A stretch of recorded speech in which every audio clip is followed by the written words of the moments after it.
Isang linggo na lang, pasukan na muli ng mga chikiting. Kaugnay niyan, nagsimula na ngayong Lunes ang taunang Brigada Eskwela ng mga pampublikong paaralan sa bansa. Ito'y para matiyak na malinis at ligtas ang mga eskwelahan bago ang muling pagpasok ng mga mag-aaral sa June 16. Ang balitang A to Z hatid ni Naomi Almojano.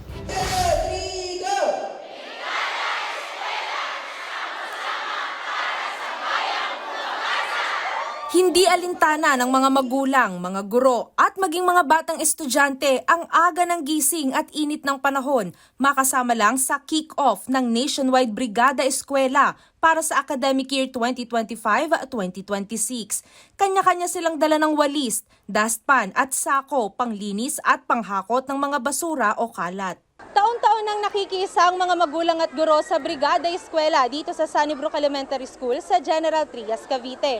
Bukod kasi sa ito ang nagsisilbi nilang pagtulong sa paaralan, ito rin yung paraan nila ng pagtitiyak na malinis at ligtas ang pinag-aaralan ng kanilang mga anak.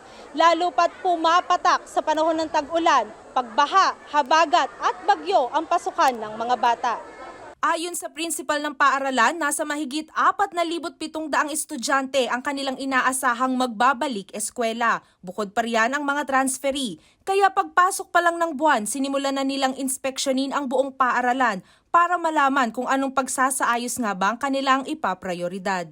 Sila din ay binibigyan natin ng responsibilidad para maging co-owners para pangalagaan ang ating paaralan in terms of kalinisan, yung maintenance ng mga building.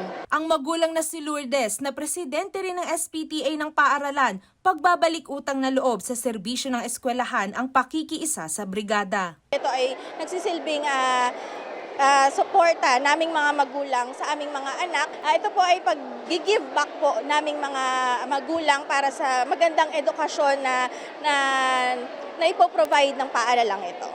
Habang si Nanay Nona naman, nais ipaabot hanggang sa paaralan ang kanyang pag-aalaga sa kanyang anak. Nababahala kasi siya sa banta ng dengue at monkeypox, lalo pat may baby pa siyang inaalagaan sa kanilang tahanan. Para po sa pagpasok ng anak ko sa grade 6, malinis po yung kanilang paaralan.